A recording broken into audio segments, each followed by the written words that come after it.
양극재 5대 천왕. 네.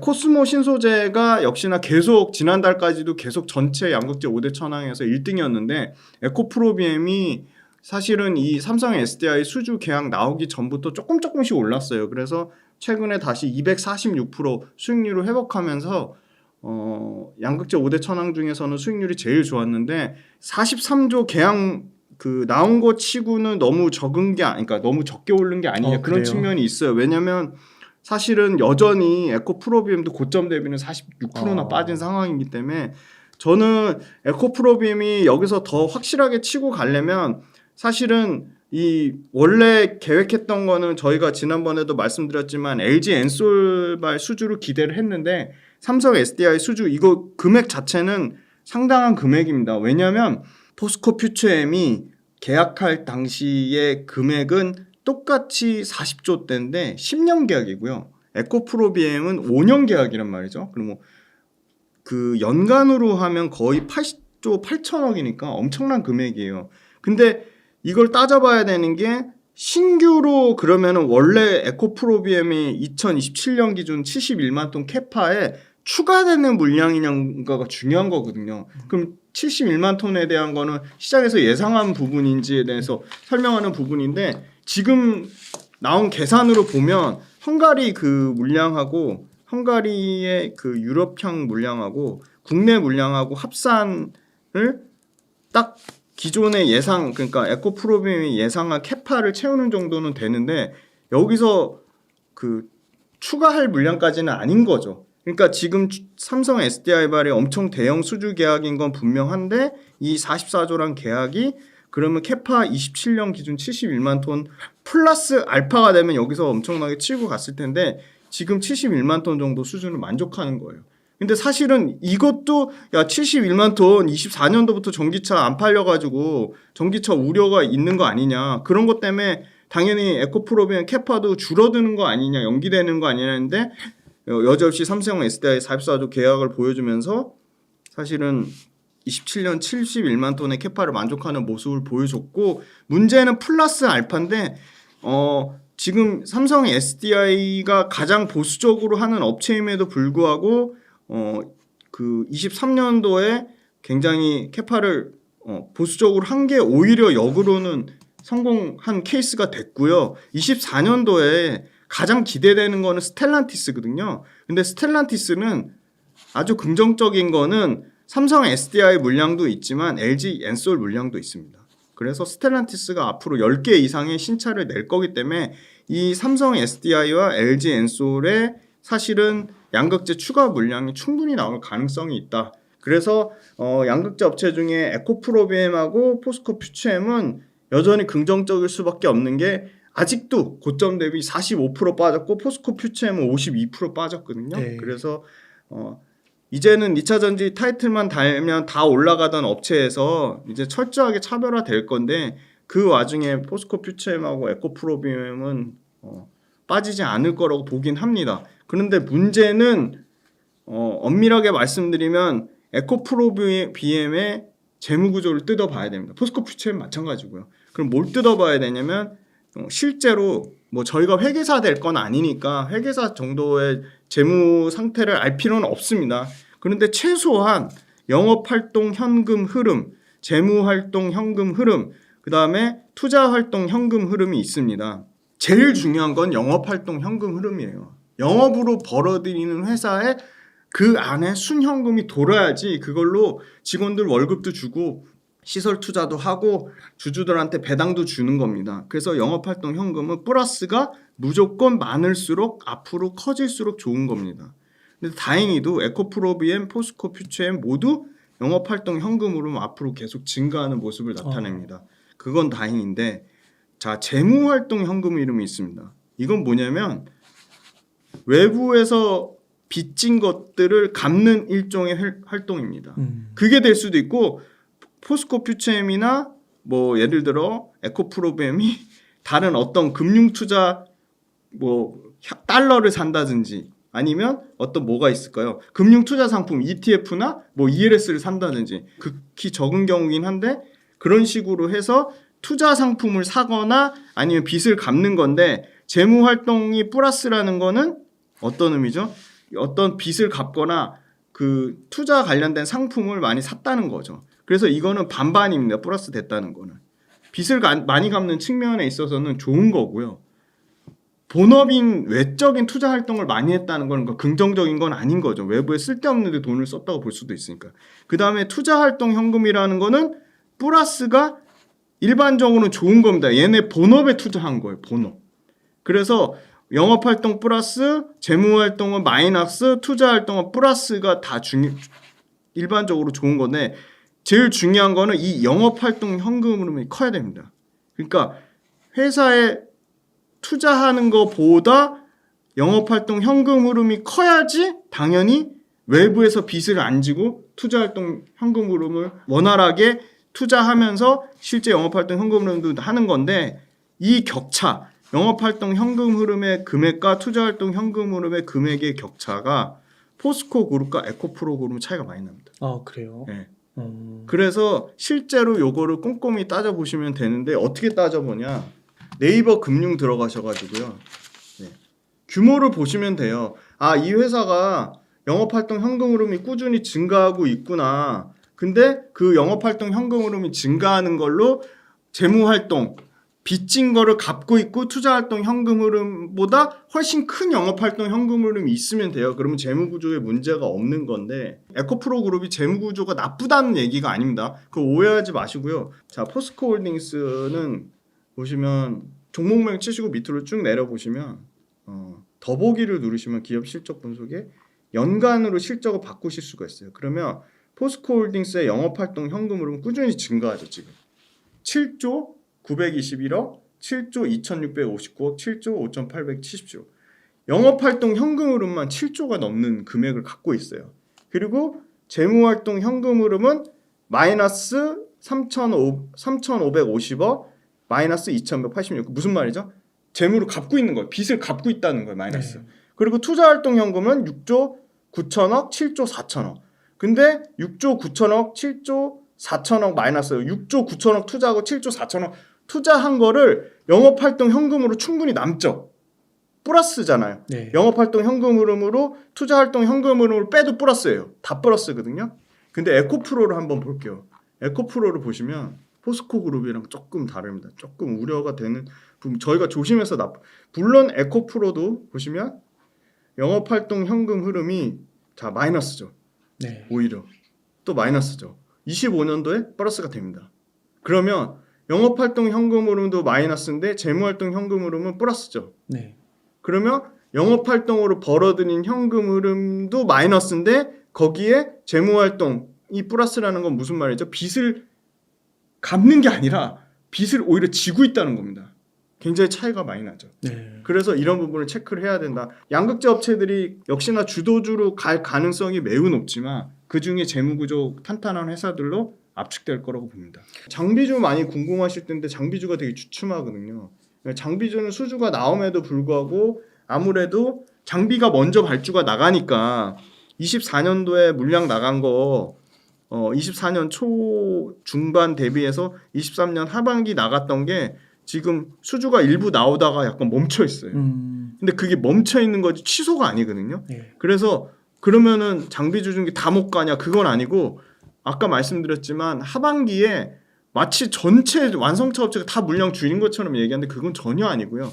GM 일부 줄이고 포드 일부 줄입니다. 근데 GM하고 포드는 전기차에서 네. 그 차지하는 등수가 엄청 낮지 않아요? 떨어져요. 얘는 줄여봤자 많이 사실 대세는 영향 맞습니다. 없는 많이 떨어져요. 우리는 주력이 뭐냐? 진짜 중요한 말씀 해주셨는데 우리 주력은요. 폭스바겐, 스텔란티스, 테슬라, 그 다음에 현대기아차, 그 다음에 볼보, 최근에 급부상하고 있죠. 도요타 혼다. 네. 이쪽이거든요. 지금요 스텔란티스는 24년 아마 스텔란티스의 해가 될 거란 기대감이 제일 커요. 그 정도예요? 왜냐하면 10개의 차종을 신차를 내세고요. 하나도 물량을 안 줄였어요. 10개 이상 신차 내는 데는 스텔란티스밖에 없어요. 네. 그리고 테슬라 지금 당장 발등에 불 떨어진 게 지금 테슬라 모델 중에 하나가 CATL 그 중국에서 생산돼서 하는 거 있잖아요. 3,750불 보조금을 당장 못 받아요.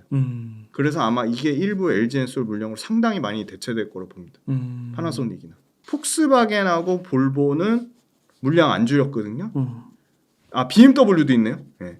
BMW, 볼보, 폭스바겐이 있는데 자 이쪽은 어디 포지션이죠? 폭스바겐은 소위 말해서 중소형도 잘하고 하이엔드 럭셔리도 잘해요. 근데 볼보랑 BMW는 럭셔리 포지션에 가깝죠. 경계 영향 덜 타잖아요. 그래서 BMW, 볼보의 아주 막역한 데가 삼성 SDI입니다. 폭스바겐은 LG 엔솔, 삼성 SDI 다 하고요. 그래서 저는 말씀 주신 대로 GM으로 인해서 타격이 입는 데는 LG 엔솔, 포드로 인해서 타격이 입는 데는 SK온인데 심지어 아주 좋은 기사 나왔죠. 지금 그 FEOC 아시죠? 해외 기업 우려 집단, 해외 우려 집단. FEOC 관련돼서 가장 타격을 입을 거라고 예상했던 데가 SK온이거든요. 네. 양극재단에서는 LG화학이고. 왜? FEOC 관련돼서 얘기한 게 합작법인이 지분율을 25%로 낮추면 오케이. IRA 수익 오케이. 25% 이상 되면 오케이 못 해주겠다는 중국 거잖아요. 회사 지분. 맞아요. 중국 회사 정확하게. 네 맞습니다. 우려 그 해외 우려 정보에 해당되는 거는 대표적인 게 중국, 북한, 이란, 러시아입니다. 근데 중국 관련돼서 지분율 합작 괜찮아. 근데 지분율만 25% 낮춰. 이걸 엄청 또 부정적인 이슈로 양산했는데 지분율 그냥 사면 돼요. 그것까지 다 배터리 셀 업체, 소재 업체가 대비를 하고 있어요. 그럼 거기 우려되는 데가 SK온, LG화학, 포스코 퓨처엠, 뭐 에코프로비움 이 정도인데 지분 다 사면 되는데 가장 크게 지목됐던 게 SK온인데 SK온의 주력이 어디죠? 포드잖아요. 네. 근데 포드가 CATL하고 되게 막역한 지금 북미에 공장 지어가지고 심지어 F150 라이트닝 플러스 아주 유력하게 그 잘 팔고 있는 게 머스탱 마하 2라는 완성차가 있거든요. 네. 이것도 LFP로 바꾸려고 했어요. 왜냐? 이거 잘 그 하이니켈 양극재 3원계 배터리 쓰는 거를 근데 이거를 LFP로 배터리로 바꾼다고 했는데 LFP 배터리를 바꿔도 만약에 미국에서 그 FEOC 규정에 만족하면 상관이 없게 됐는데 그 완성차 배터리를 미국에서 만들어도 소재, 양극재, 음극재 전에 분리막을 중국산을 쓰면 안 되는 거예요. 그럼 100% 금지예요. 아 그거 무슨 핵심 광물? 맞아요. 핵심 광물하고 부품인데 잘 아시죠. 역시 핵심 광물은 25년부터 안 되고 당장 부품은 24년부터 안 돼요. 그러니까 중국 거 쓰면 부품이든 광물이든 쓰면 무조건 안 되는 거죠. 심지어 배터리를 미국에서 공장에서 생산한다 그래도 안에 중국산 부품 소재를 못 쓰는 거예요. 그럼 CATL은 전부 CATL이 뭐 국내 부품 씁니까? 국내 소재 씁니까? 안 쓰잖아요. 전부 중국산 쓰니까 안 되는 거예요. 그러면 포드하고 CATL 이거 무너질 가능성이 많거든요. 그러면 다시 SK온 물량이 늘어날 가능성이 매우 높아졌습니다. 테슬라가 장난쳐 놔가지고 이 전기차 관련돼서 중고차로 팔았을 때 중고차 가격이 매력적이지 않았던 거예요. 그러니까 중고차 가격이 막 들쑥날쑥했던 거예요. 그러니까 휘발유차는 파면 웬만큼의 중고차 가격을 받잖아요. 예측이 되는 거죠. 예측이 되는데 예측을 못한 거. 워낙 테슬라가 회 시가처럼 막 장난질을 쳐놓으니까. 근데 테슬라가 그렇지 다른 차는 그렇게 안 하거든요. 근데 테슬라 외에 다른 완성차 업체에 신차가 쏟아지잖아요. 그러면 저는 전기차의 중고차 가격도 제값을 받는 그게 올 거다. 그거 되게 큰 거 같아요. 그럼 그것도 크죠. 왜냐하면 역대 전기차 나와서 올해 23년에 전기차의 그 감가상각이 가장 컸대요. 역대 최대. 테슬라 때문에. 그렇겠죠. 워낙 테슬라 영향이 컸으니까. 이번에 모델 Y 엄청 싸졌잖아요. 맞아요. 그래서 감가상각을 박살시켜 놓으니까 야 그러면 내가 중고차 팔 때 가격은 별 차이가 없잖아. 이렇게 돼버린 거예요. 그래서 미뤄졌는데 내년에 다시 정상화하겠다는 거잖아요. 네. 그러면 전기차의 중고차 가격도 한번 생각해 보시라. 근데 저는 그거보다 더 핵심은 이 배터리의 그리드 페리티 구간이 왔다는 거고요. 그 다음에 올해 안 산 사람들의 일부가 또 그 물량이 있어요. 당장 내년에 24년에 차를 사는 즉시 미국에서 보조금 7,500불을 지급해줘요. 사는 즉시. 그렇구나. 그래서 그거 받으려고 기다리는 대기 수요가 있어요.